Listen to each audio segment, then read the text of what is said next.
her story here tonight.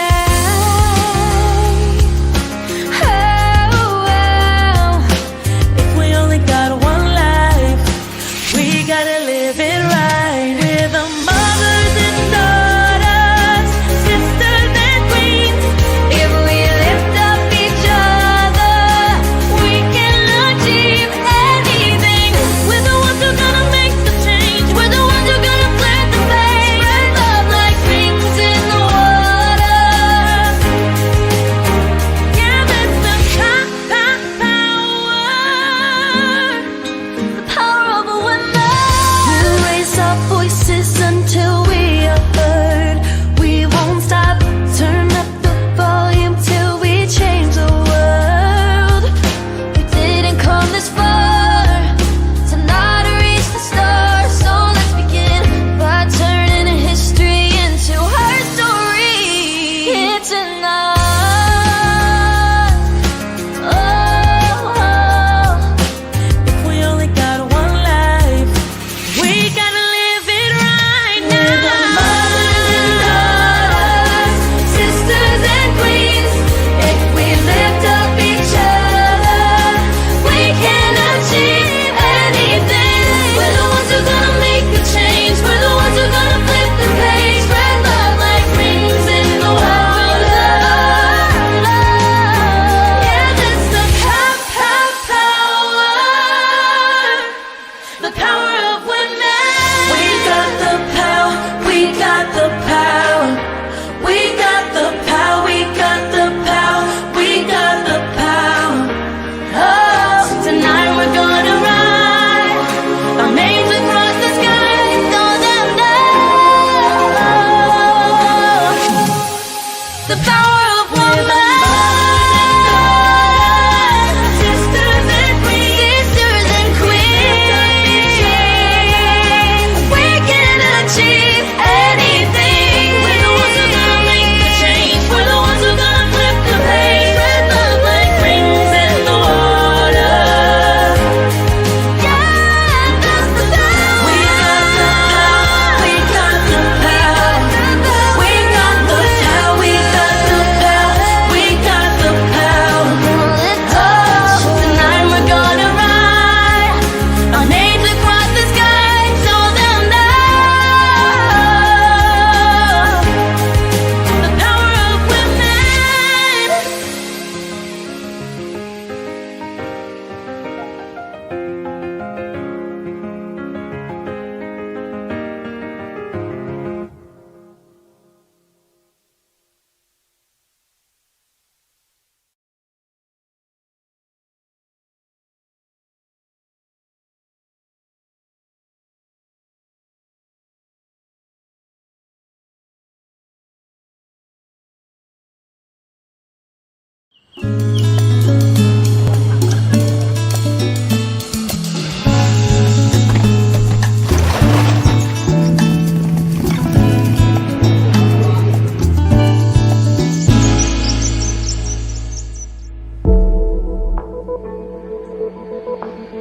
Are your bags packed? Get ready for a vibrant day full of business and leisure. A perfect combination of work and relaxation, all in just 24 hours. The day starts early with the sun rising over the horizon. You wake up in a comfortable hotel where a breakfast full of local delicacies provides the energy needed for a productive day. Okay, what if after breakfast you take a moment to relax in the hotel's leisure area? Maybe sunbathe by the pool and read a good book? Feeling recharged? It's time to explore the city. You will get to walk down pleasant streets, experiencing the local culture, appreciating the architecture and breathtaking landscapes. Every step is a new discovery, and every corner reveals a new aspect of urban life. What about business? Time for the long-awaited event. After all, this is what we're here for, right? A place full of innovation, exchange, and learning. You don't even notice the time going by when you're immersed in a series of engaging, knowledge-pumping talks.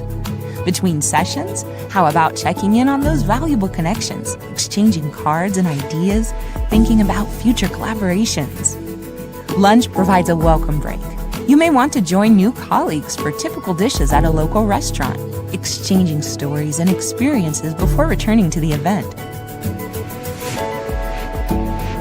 As the afternoon falls, still full of energy, how about taking one last look at the city? The sunset gives a special glow and invites you to enjoy the cityscape. You may choose to allow yourself to relax a little as the evening draws in. The evening arrives, and with it a chance to experience the nightlife, explore the city, and live a bit before starting the next day. Dynamic, inspiring, and deeply connected. This is business tourism in Brazil, an experience that transcends the conventional, which unites the professional with genuine moments of personal discovery. More than business, this is the trip that redefines the way you work and live.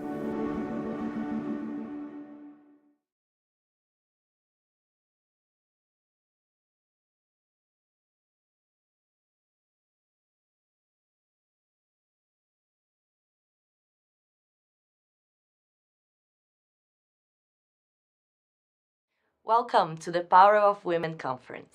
My name is Gabriela Leone. I'm a project manager officer at B20 Brazil, where I lead initiatives focused on women, diversity, and inclusion in business. The B20 is the group that connects the business community with the G20 governments.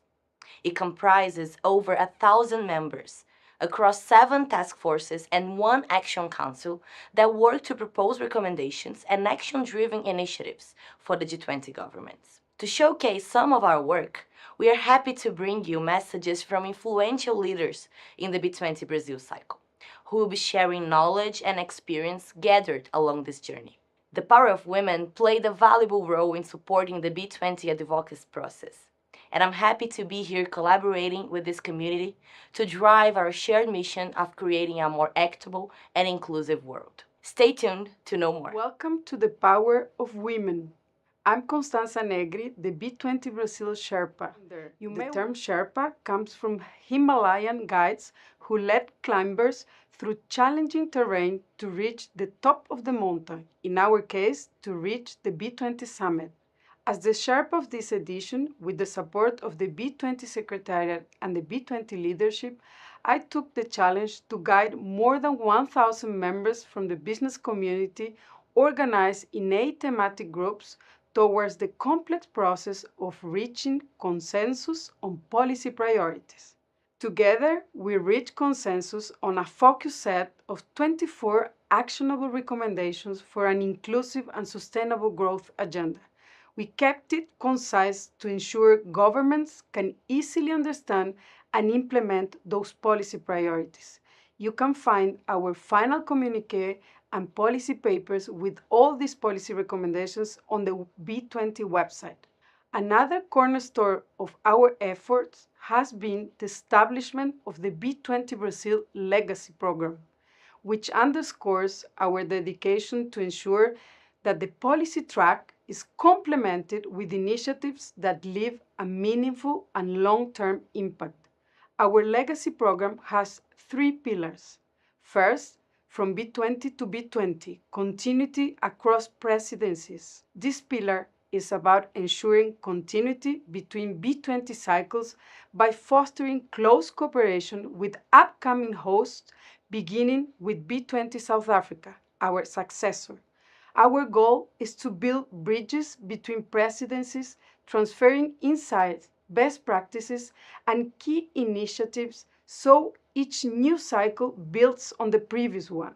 Through this effort, we are working to avoid reinventing the wheel and instead creating an ongoing dialogue that allows each B20 presidency to grow and evolve based on the progress of prior cycles. The second pillar, from B20 to society, it's about extending impact beyond policy papers. B20 Society emphasizes the importance of turning recommendations into real-world outcomes. This pillar focuses on action-driven initiatives that deliver tangible benefits to communities and address some of the most critical global challenges, including climate change, food security, digital transition, and anti-corruption and gender equality. Last but not least, our third pillar of the legacy program is from B20 to Brazil, and this legacy is about aligning global recommendations with local advocacy. This pillar focuses on looking into B20 recommendations to leverage opportunities for Brazil's national priorities and policy improvements in different areas such as agriculture, renewable energy, and artificial intelligence. Our hope is that these efforts will inspire and create spillover effects on future B20 presidencies, enabling businesses and governments to work together towards a more sustainable, inclusive, and prosperous future. B20 activists have a crucial role to play in building a sustainable future. We see the immense challenges that arise from digital transformation and social inequalities, and understand that we need less talk and more action.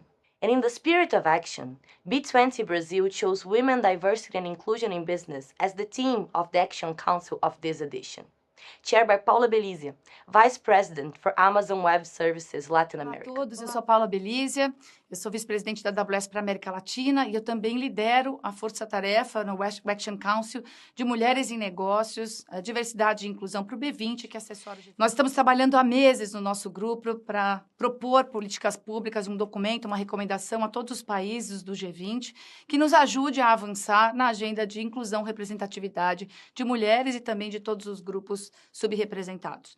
A nossa política pública, a nossa recomendação é baseada em 3 pilares. O primeiro é que nós tenhamos dados e consigamos monitorar o progresso da inclusão de todos esses grupos na economia e na sociedade. O segundo pilar trata de propor incentivos e programas para que as empresas se sintam cada vez mais incentivadas a construir ambientes inclusivos e que promovam a carreira desses grupos e das mulheres nos negócios. O terceiro pilar, e aqui também a gente inclui a área de empreendedorismo, não só das empresas, mas de empreendedorismo.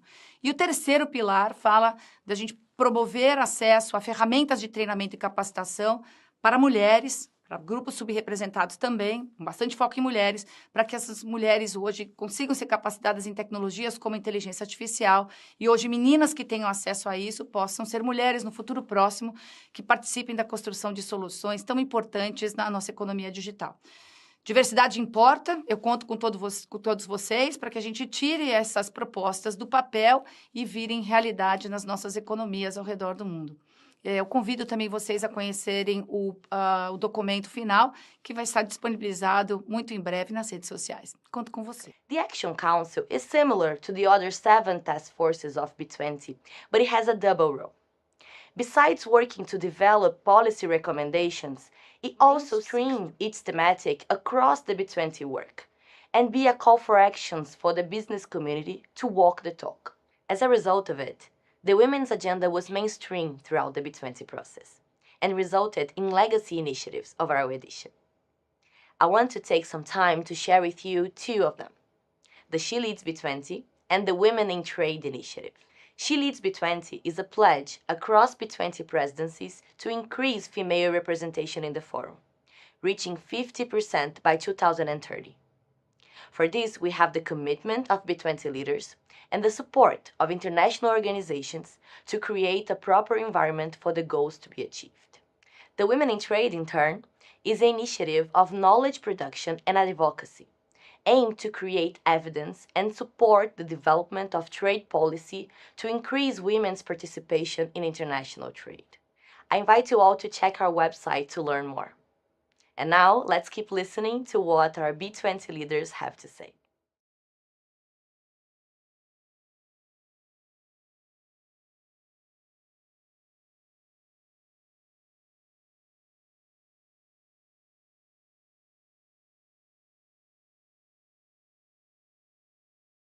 Fantastic to see such a full and diverse room. Really, really great to see that.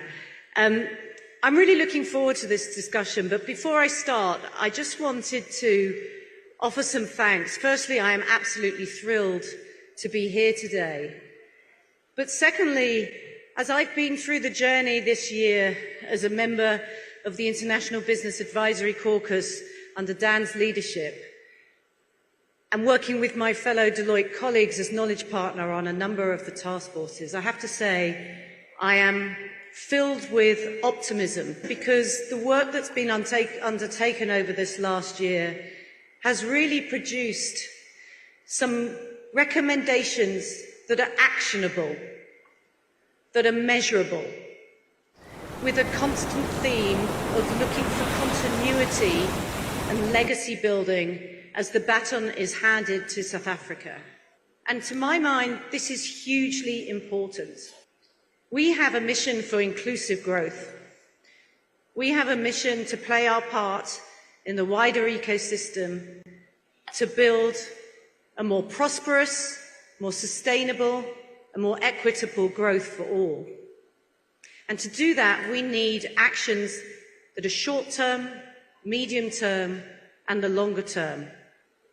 And as I said, therefore, this focus on continuity has been very enlightening and very exciting, actually, to help us build on all of the recommendations that we'll be talking about. And the topic we're talking about today, in terms of unlocking the human potential, is vital because actually it underpins all of the task force recommendations in its entirety. And we're talking about this in the backdrop, and it says up here, in the face of global challenges. We have an evolving geopolitical landscape. We have a macroeconomic picture that's variable across the globe. We have demographic profiles that are shifting when you look at it from a geography to geography basis. We have technology evolving at a pace that we've never seen before. And we have the impact of climate change and many other factors too. So now is the right time to be rethinking some of our activities and our focus around our workforce strategies. And just to add some statistics into that, the Future of Jobs report by the World Economic Forum talked about the fact that almost a quarter of today's jobs will change by 2027. And in that same time frame, 60% of workers will need to be reskilled. We don't have very long.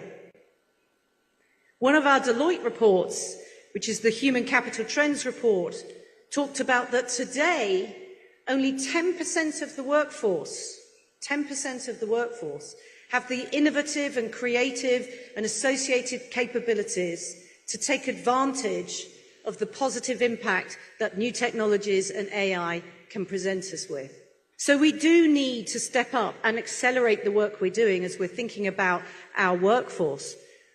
And what we see in the studies that we have performed is we're seeing a driving shift in the way we think about the workforce agenda, from jobs to skills, from employees to workforce ecosystems, from culture to diverse microcultures, from automation to augmentation, from productivity to human performance, and from engagement to human sustainability. To face all these challenges, which are all underpinned by AI, we need to have a workforce that's fit for today and for tomorrow and for further into that future. And that workforce needs to be resilient.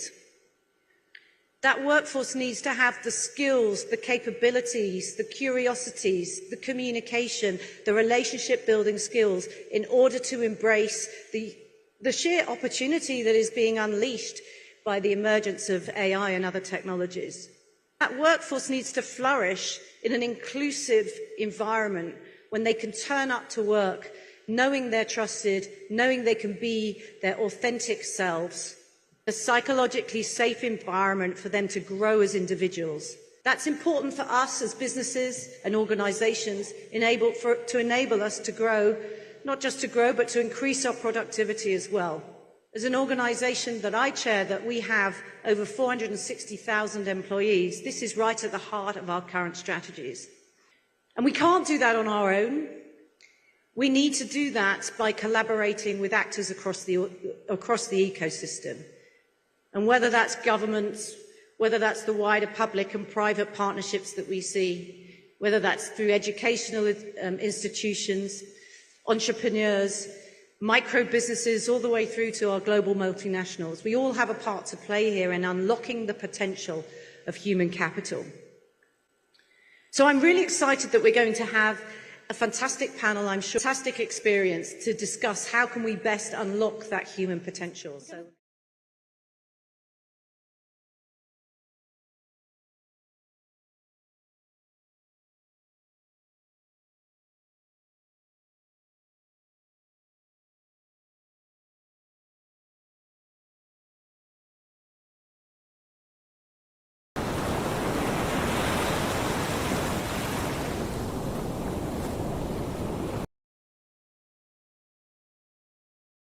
Explore three different areas, and this first area that we're going to explore is around how do we prepare the future of work.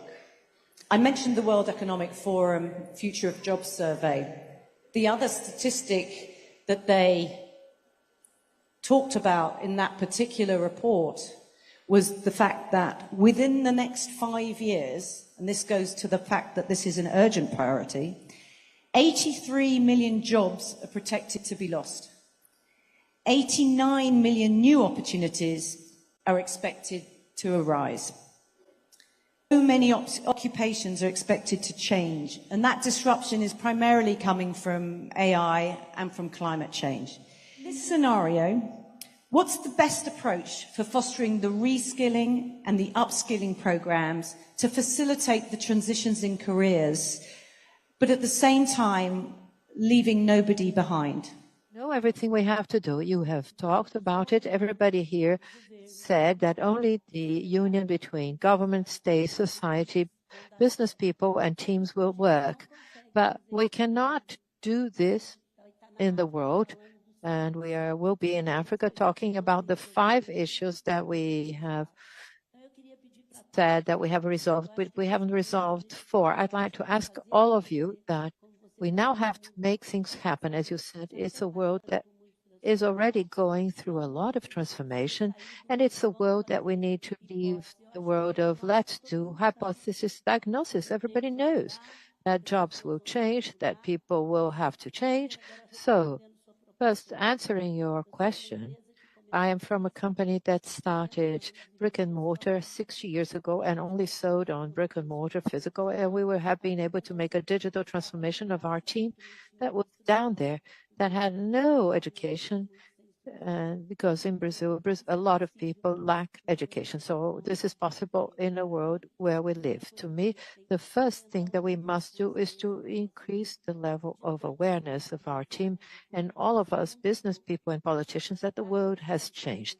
Practices that we did before are no longer the same that we apply today, and that we already know that this is possible, but it is physical or brick and mortar stores. We had a large team that worked on credit before total digitization. All of a sudden, all of them had a mobile in their hands. This eliminated a post-sales team that was very large.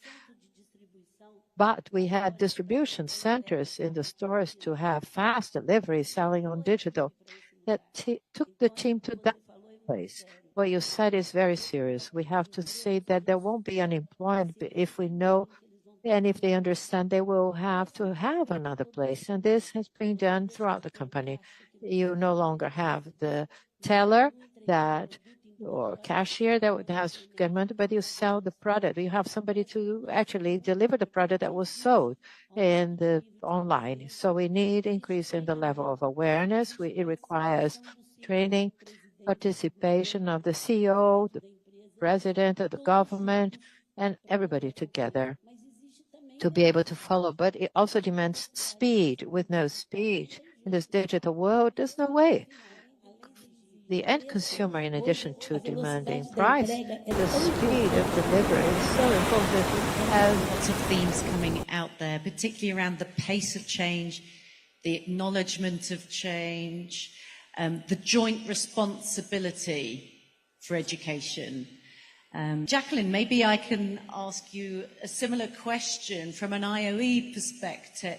What's your reaction to that and your thoughts around reskilling and upskilling in an inclusive way? For that question, I want to, on behalf of the IOE, thank you for giving us a chance to be on this panel. In particular, I want to thank CNI, the B20 Secretariat, for giving us the honor to be B20 network partners on the B20 Employment and Education Task Force. I was a member of the B20 Women, Diversity and Inclusion in Business Action Council and part of the B20 International Advocacy Caucus. For us at the IOE, this year marks 104 years since we started. So I am honored to speak on behalf of our members, representing over 50 million companies in more than 140 countries. And these members range from large enterprises to MSMEs in both the developed and the developing economies. I come from Kenya, which is a developing economy, but we represent all types of companies. At the IOE, we have been reflecting on similar concerns as we are discussing this afternoon. AI and climate change, among other driving forces, are indeed transforming the world of work. First on AI, from an employer's perspective, we do not view AI as a replacement for workers, but as a tool. Skills such as leadership, communication, and strategic thinking remain essential. AI, in reality, although it's called AI, is not intelligent in the literal sense. It primarily excels in pattern recognition and pulling information from digital sources. So human intelligence is still required.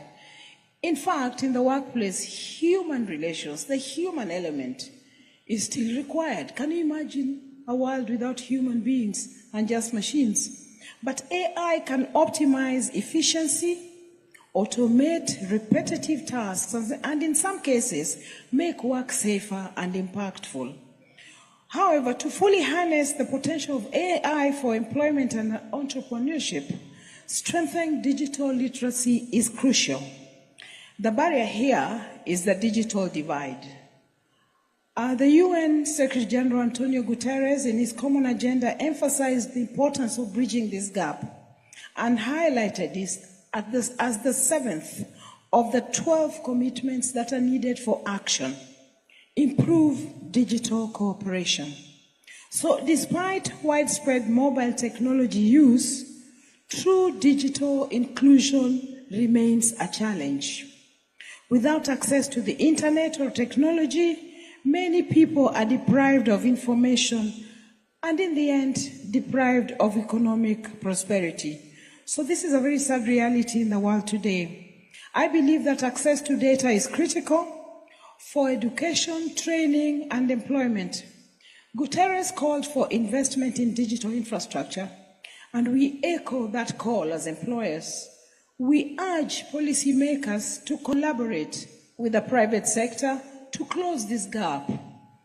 Public-private partnerships are key, and both the B20 and the L20 emphasized this, and we were part of the joint statement as employers that issued this call. We were urging the G20 to accelerate affordable ICT infrastructure in underserved regions, such as the developing world. So together, we must bridge this gap. The second issue that was mentioned is climate change. One challenge we see is that environmental policies in some countries do not actually fully consider the impact on employment. We've seen disruptions, we've seen farmers going on strike, we've seen higher unemployment in certain sectors, indicating that these transitions are not just. Developing and promoting skills for a just transition are often missing from national determined contributions or NDCs, which is problematic. Since skills development, upskilling, and reskilling are then not prioritized during policy making, misguided environmental policies can lead to job losses and socioeconomic challenges. In this regard, the IOE and the International Trade Union Confederation issued a joint statement on COP28. Yes, sometimes workers and employers come together and issue joint statements on topics that we agree on. And here, we were calling on governments to focus on the employment dimensions of just transition. The UNFCCC adopted the Just Transition Work Program last year, and it must now provide a platform for best practices and collective action. I agree with the previous speaker that we cannot just have policies and pronouncements. We need to see action. The IOE has also established the Employers Alliance on Green Skills to address these issues and ensure we approach climate change with both the environmental solutions and job creation employment in mind. And this is a very important aspect for us as employers. To conclude, I want to now respond specifically to the question and upskilling programs that facilitate career transitions while leaving no one behind. This is a huge ambition. I just want to highlight 4 key policy areas because time is short. I will simplify them and I will summarize them. The first one is promoting public-private partnerships. We believe this can bridge the digital gap and enhance digital literacy, including apprenticeships. Secondly, improving education, vocational training, and skill systems so that the skills development and governance linked to AI and a just transition meet labor market needs. This is a huge issue for employers. The third one is promoting inclusion in remote and disadvantaged areas, especially for minorities and marginalized groups. It makes sense for social protection system to offer much needed support. It can be in the form of cash payments, vouchers, to ensure food security, affordable housing, education, training incentives. There are many options that can be done to bridge this gap and also to see to it that the poor do have access to some money. I know that many governments are doing it, but the extent to which this is happening is not enough. Finally, I want to highlight the need of us cultivating a mindset that embraces new technologies and new ways of working, because there's still resistance to these changes, including promoting human and social skills that AI cannot easily replicate. There's no way AI can replace the human element. But we must foster a culture of lifelong learning. I strongly believe in lifelong learning. Yesterday I was talking to a group and I shared how in one mad moment I decided to go back to school, and I have been studying for a master's, which I didn't really need. I mean, if you look at me, I'm nearing retirement, but I had to do it as an example to my children and the youth to encourage them. So let's all commit to lifelong learning so that we can bridge these gaps in the world of work. Thank you very much. I think there are lots of familiar themes that I'm sure many will agree with, and one that you commented there at the end around lifelong learning, particularly in the context of a continually changing environment, is really critical. I wanted sort of the twin transition. She talked about the impact, disproportional impact of the transition on both sides, climate, technology, on some geographies, some countries around the world, particularly in the developing areas.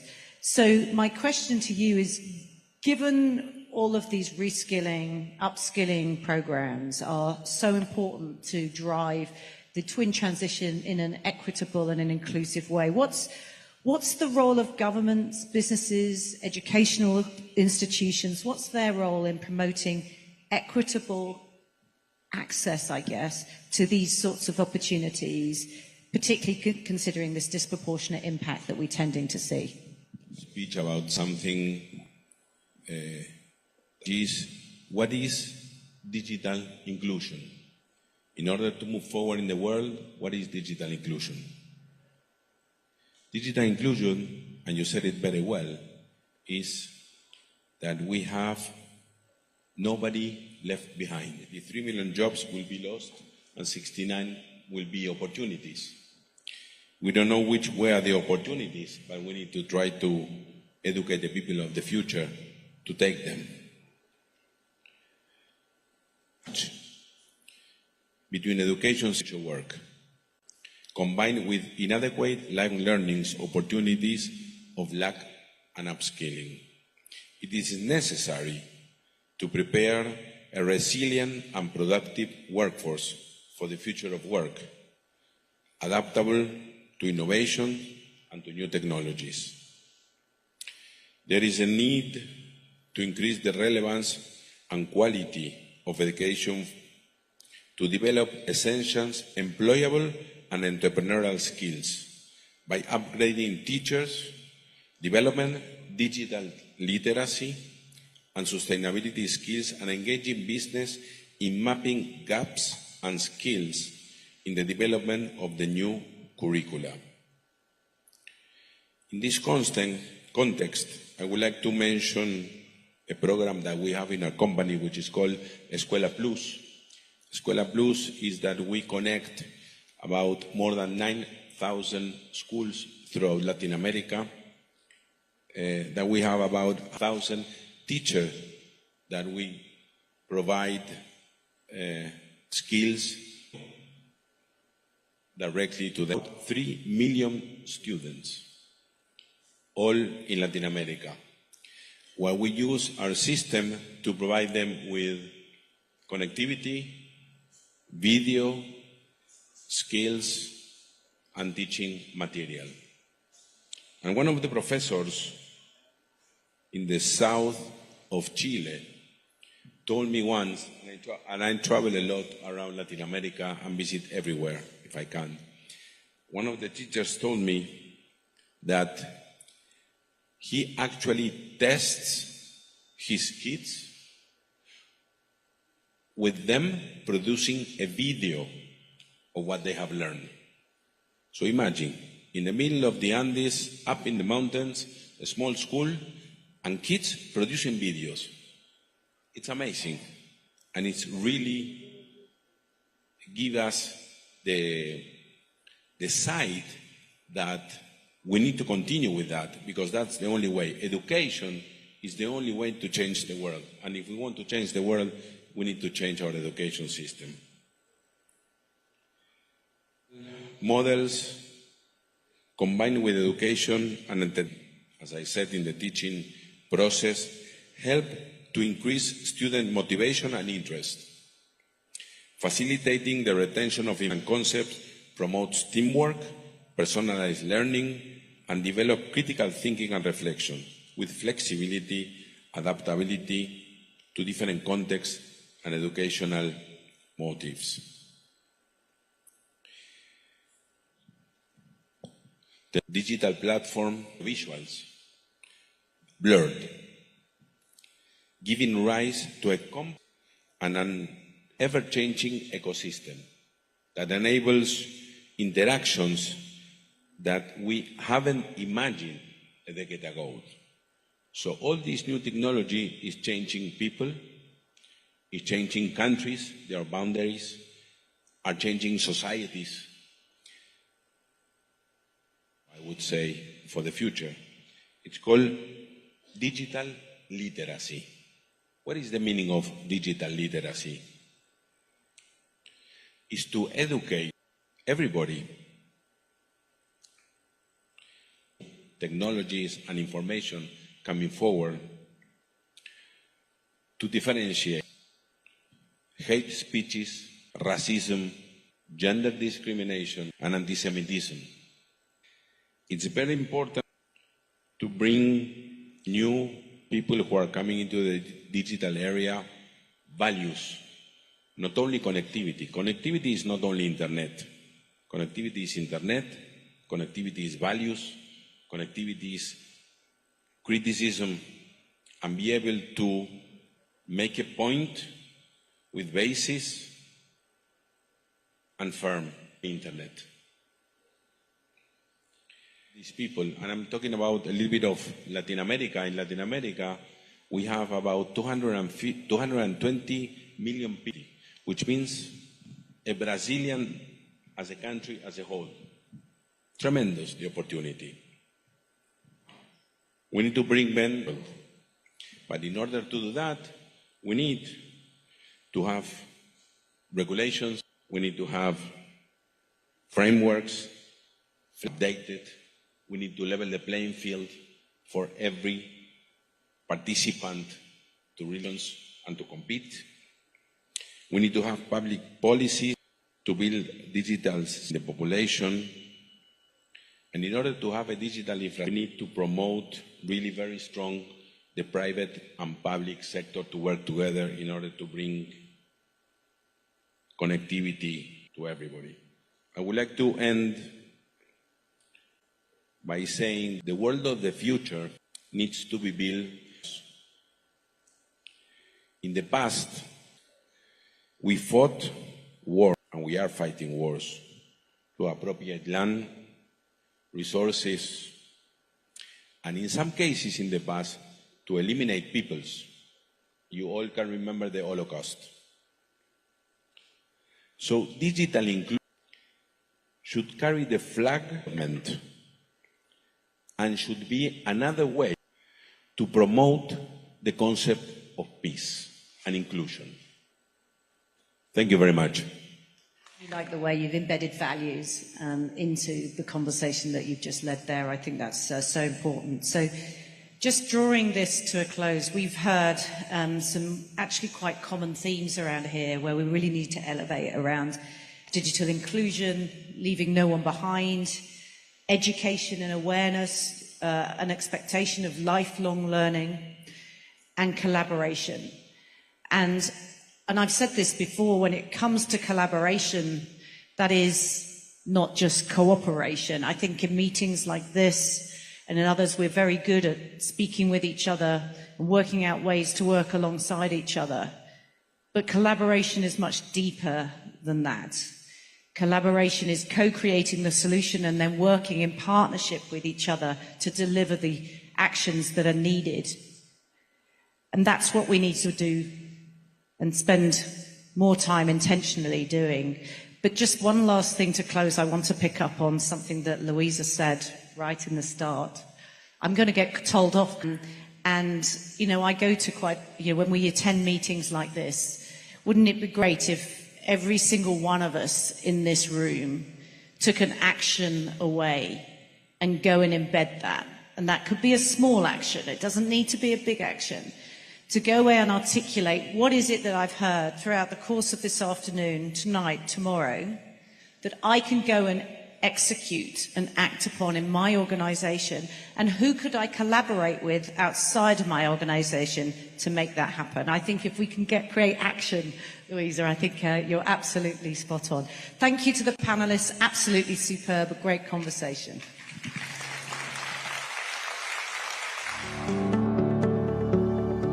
Now, the creation of this task force is a very, very timely initiative.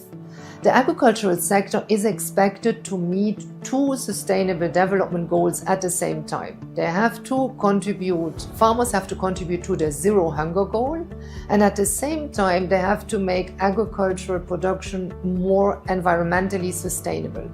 2 important goals, because the agricultural sector is, for instance, an important greenhouse gas emitter. There are few sectors, maybe there's none, who has such a big burden on its shoulder. So at the OECD, we have tried to understand what does this mean for the agricultural sector? What would you need to do in order to meet both goals, the climate change goals and the zero hunger goals? And what would be needed is that the sector would need within 10 years to increase productivity by 28%. That's a huge improvement. That would mean tripling the productivity increases that we managed to obtain in the previous 10 years. 28% is potentially a non-achievable number, but it shows you the importance of the daunting task. So a task force under the Brazilian presidency that looks at both ensuring productivity increase and environmental sustainability is a very important task force, and as the OECD we are happy and proud to be a knowledge partner for that task force. We have 2 areas of work that are very active right now at the OECD that are potentially of relevance for that task force. First, at the OECD, we are a leader in collecting and publishing information data on productivity. But we are now also moving into measuring sustainable productivity. How can you measure that this a way of producing more is environmentally sustainable. And as an academic community, we do not even know yet how to do this. And we are starting to develop the concepts, we are starting to collect the data to help policymakers to move together in this direction of making agriculture produce more to fight hunger, but to do this in a way that uses less resources. The other area of work that we are developing right now is one to ensure that whilst governments across the globe, but in particular G20 governments, moving into making agriculture more environmentally friendly, into helping them to do this in a way that does not hamper trade.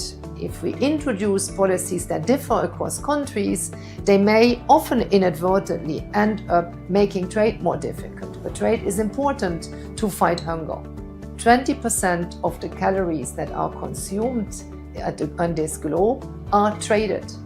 So if we stop trade, 20% of the food that is needed will not be available anymore, often to the most needed populations. So at OECD, we look forward to support the Brazilian presidency in this important task force to the extent that is the best possible for Brazil.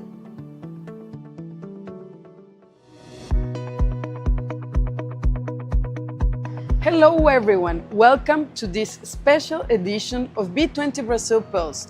Today we're taking you behind the scenes to share the incredible work that went into coordination the elaboration of the B20 Brazil recommendations that were handed to the G20. This milestone showcased the private sector's essential role in building a more prosperous and sustainable future. Now, let's hear from the amazing team at the B20 Secretariat who have been working very hard on this process. B20 Brazil stands out for its ability to unite business leaders from around the world in pursuit of a common goal. Our Secretariat team has been crucial in this process, coordinating the input from over 1,000 members from more than 40 countries and 21 economic sectors. Through more than 50 meetings in 7 task forces and 1 action council, they've ensured every voice is heard and every idea is considered, making our recommendations even stronger. As PMOs, we had the responsibility to coordinate the meetings and facilitate discussions across the entire B20 process. This meant working closely with our partners to analyze the thousands of comments submitted by members. In total, we received over 1,600 comments. These efforts allowed us to refine our recommendations, ensuring that every perspective was considered before presenting them to the G20. Unlike other editions, B20 Brazil made a choice for a more concise and strategic set of 24 recommendations, each featuring clear key performance indicators to measure its impact and implementation. This approach allowed us to streamline our deliveries to the G20, but also made the negotiation process more challenging, as every detail had to be thoroughly debated and refined. As PMOs, our core responsibility was to facilitate and enable these discussions, to reach consensus, ensuring that each recommendation was shaped with precision, focus, and ambition. One of our key strategies this year was early advocacy, sharing our work with G20 and key stakeholders well before the final recommendations were presented, aiming for a more effective dialogue. We organized more than 20 side events across 13 cities in Brazil and participated in 8 international events. And as PMOs, we collaborated closely with members and partners to make these events happen, ensuring that our recommendations reached the right audience and generated meaningful engagement with global decision makers. We focused our work around 5 key pillars, all closely connected to the G20 priorities. This alignment helped us to find important synergies in areas like climate change, AI, and the fight against hunger. As PMOs, we were responsible for spotting these synergies and finding new ways to present them, making sure our messages reached different audiences. By leading this effort, we made it easier to communicate complex issues and made a stronger impact with our stakeholders. At B20 Brazil, we are all very happy with the work that has been conducted and thankful to all the different stakeholders who contributed across this process. Thank you, Power of Women, for inviting us. And thank you all for supporting B20 efforts.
A Balsa Escola José Roberto Tadros é para nós uma iniciativa que a gente tem muito orgulho, porque sem ela nós não conseguiríamos levar a educação de qualidade para as comunidades ribeirinhas que ficam aí às margens dos rios do estado do Amazonas.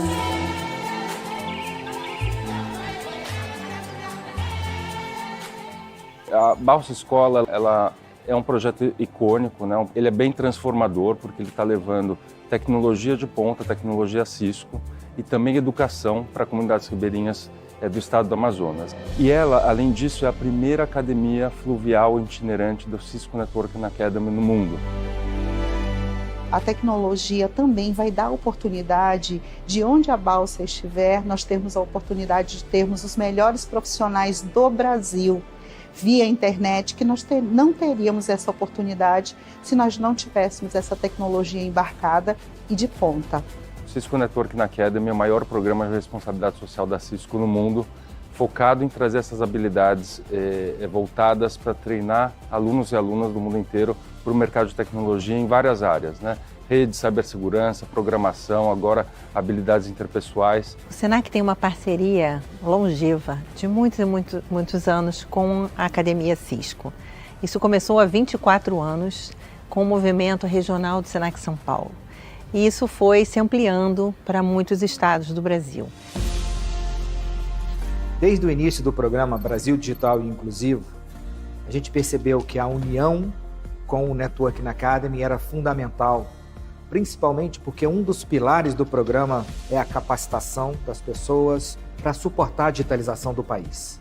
A Balsa Escola foi equipada com uma infraestrutura de tecnologia de conectividade Merak, incluindo conectividade sem fio, redes Wi-Fi, cabeada, segurança e também vídeo monitoramento através de câmeras de alta qualidade. Além disso, conectamos a balsa com o mundo através de uma rede de alta capacidade baseado em satélites de baixa órbita.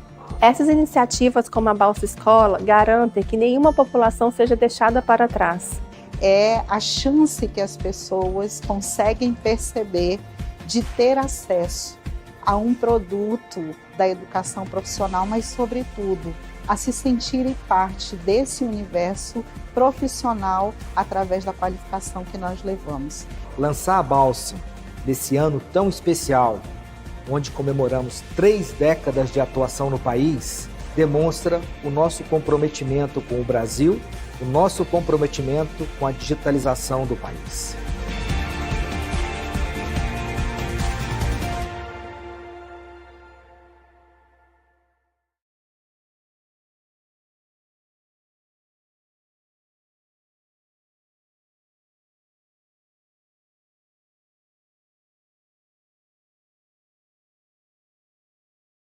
Today we have Gabriel Bello Barros. He's the co-chair of the B20 Employment and Education Task Force, as well as he's the head of Cisco Networking Academy Brazil. Welcome to the Digital Power of Women Conference, Gabriel. We are honored to have you here. Thank you, Shonali. I'm very happy to be invited and to be considered to give you this interview, some insights and statements about the B20, about the Education Employment Task Force, and also gender equality. I think this is amazing because this is the Power of Women Digital Conference, and we are here to talk about male allyship. And you being here means a lot because gender equity or balanced leadership is not just about women, it's just about everyone. So I want to start off by asking you, as one of the co-chairs of the B20 Employment and Education Task Force, could you share the priorities and recommendations of your task force, as well as how you all incorporated the female perspective in synergy with the Action Council? Yeah, of course. Well, first, this is my first G20 process I've been involved with, so I'm learning still. But what I could feel and sense about the process is that all the task forces included and added women and gender inclusion as a transversal issue. Now, in the Employment and Education Task Force, we identified like some transversal challenges as well to foster education, to foster employability, and to connect the word of education with the word of employment. In one of those transversal challenges we have is inclusion in a very broad way, but of course with a main focus on gender inclusion and how gender inclusion can foster not only a question of being fair, but also the question of unlocking several opportunities for the society and for the economy as well. Absolutely. That's so important. And you, as the head of Cisco Networking Academy Brazil, can you share a little bit about what you do? Yeah, so I lead the operations of Cisco Networking Academy in Brazil. Cisco Networking Academy is the leading educational program in IT worldwide. We have been rolling the program since 27 years ago. And this is a social responsibility initiative and program. We have trained more than 24 million students worldwide. And since the inception of the program, more or less 30% have been female students. We know that we have to improve those numbers a lot, and we've been trying to push several initiatives worldwide. Like, for example, we are members of the Girls in ICT Day promoted by I2, the United Nations, but also we have a proprietary program called Women Rock IT, which fosters the inclusion of women and also trying to influence and raise awareness towards more technical careers for girls and women. And also in our local offices, and we have a worldwide program of volunteers, and we have a volunteer group focused on women inclusion and focused on women. So in Brazil, for example, we have 47 women involved in volunteer initiatives focused on gender inclusion. That's amazing. We would love to be a part of partnering with this academy, Cisco Networking Academy, because there is a huge gap of girls and women being online. They don't have access to digital space, and this is so needed. And like you said, 30%, but at least you all are taking action. And that is the most important thing. I think everybody needs to remember that as long as we realize and we take action towards making things better, that's the most important. And so you said it's a corporate social responsibility project. It is. And I think coming back to the B20 Education Task Force, I think we have identified and recommended G20 leaders to foster the quality of basic education. In that sense, it's very important, I think, for fostering gender inclusion and women and girls inclusion, specifically in the IT market labor force. There is a structural challenge of actually advising women and showing them that they have a place in that market. So this is like basic education trying to influence girls and women since the early ages. But also, I think mostly it's a communication problem as well.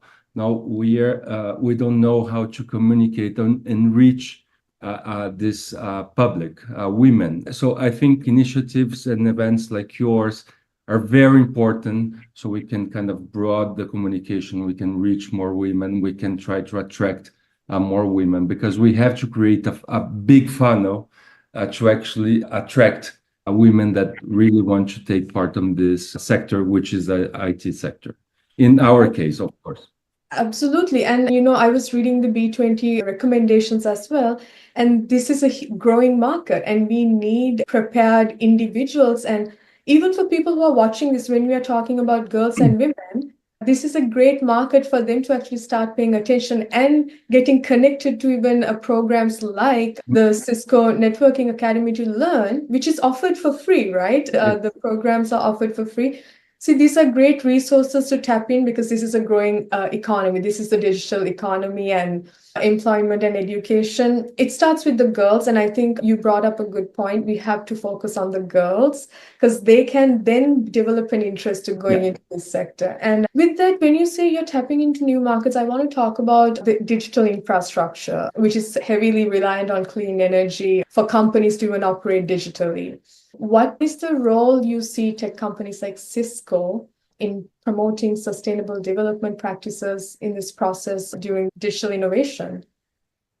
Yeah, coming back to the B20, I think we have identified and we are pushing forward that it's not only digital literacy that we have to actually push students and youngsters to learn, but also green skills or sustainable development, at least awareness and basic knowledge. So what we think is that green and digital awareness are key to actually promote and develop the next generation and the future workforce. So I think nowadays it goes hand in hand. No, we have to be digital aware, but also green aware. So we are developing courses and modules that combines not only technical skills, but green skills and soft skills. I think this is very important, because this is the best way to actually transfer the knowledge using the digital space. But I think the B20 does address how the businesses can take part in. And with that, I want to ask you a question on the work you're doing is very important. I know Cisco, the Networking Academy Brazil, there's a lot of work, and your first time at B20 as well. What are some of your values that guide you? Well, it's interesting. I have been involved in education for the last 5 years, but before I used to work in international relations and working with the local governments to actually foster the exchange of practices between municipalities. And the thing about education, and when you work actually with real time improvement or impact, it's really something that fulfills you, because you can see the impact and you can see how your work is changing the lives of so many people. So we have several stories, not only in Brazil, but worldwide, of how education is not only helping the life of the student, but the life of the families that they are in and also the communities, and how this is something that flourishes employment, social impact, and also income generation. So this is very rewarding. And coming back to your question about the sustainability, I think we have a very good best practice that we have implemented with one of our partners in Brazil, which is the Vocational Training Institution for Brazil, for the commerce sector of Brazil. So we have with them implemented Boat School in the Amazon, that it's connected with the internet, has all our IT courses, and it's running through the Amazon River Basin communities to train youngsters in technology and other fields. So for us, it's very important that we provide this content, those capabilities, not only to major cities, but also to smaller cities, because we think that the sustainable transition Digital skills are key for the sustainable transition because we need this workforce to run the infrastructure and also to be aware of how we can transition not only to carbon neutral activities and areas as well. I'm so happy you covered that point because that's information a lot of the youth need to hear. Because if there are programs, they just need to get connected. And definitely we will put the website for Cisco Networking Academy as well for them to get connected. This is very important. Thank you for sharing that. And I want to ask you one last question. Gabrielle, what does the power of women mean to you? And why do you believe male allyship is essential in supporting women in leadership?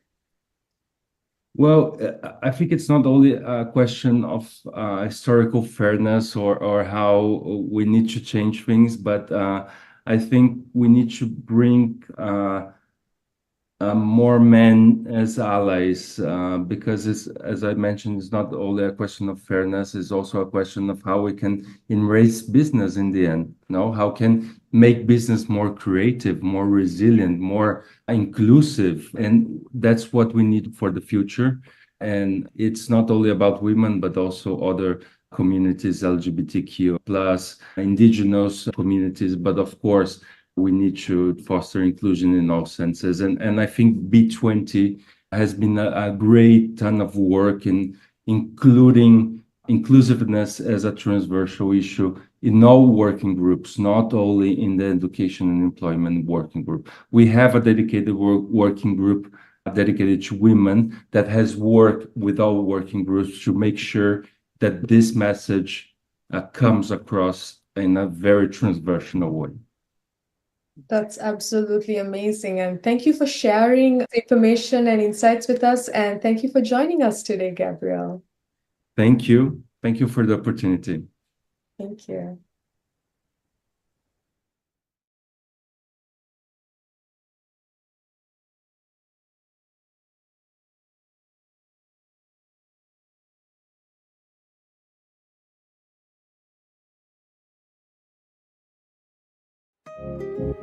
O meu bairro era extremamente violento. Um dos maiores desafios é fazer com que seu filho ele não seja envolvido pelo crime. Éramos em 8. O meu pai catava papelão na rua e a minha mãe varria a rua. Eles não tinham a coisa do sonho, eles tinham a sobrevivência. Para mim, sobreviver não era o suficiente. Para mim, aquela vida ela era uma vida que eu rejeitava. Eu consegui esse curso através da Fundação Bradesco. Eu andava essas 3 horas porque eu tinha certeza que aquilo ia ser importante para a minha vida no futuro. O ensino e o acesso à tecnologia eram muito difíceis. E também era o meu sonho, eu queria estar perto de um computador e era unir as duas coisas. Eu nunca trabalho, eu me divirto. A tecnologia é um ambiente que não vê etnia, ele não separa. Ele é a Cisco Network Academy, ela integra pessoas, ambientes, sem limites. Ela não muda só a vida do aluno, ela muda a sociedade, porque esse aluno passa a devolver aquilo que ele aprendeu dentro de sala de aula. Pessoas apaixonadas pelo que fazem me inspiram. Eles me ensinam, eles também me inspiram com as vidas deles, com as expectativas deles. A Yasmin já me conhece de algum tempo e ela fala assim, vai ser uma honra ter uma inspiração como você.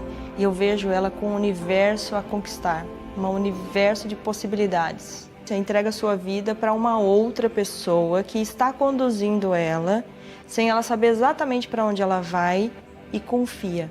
E eu falei assim, eu fiquei tão grata por aquilo, porque ela é exatamente aquilo que eu era alguns anos atrás. Não podemos mudar de onde viemos, mas podemos criar uma oportunidade para uma vida melhor.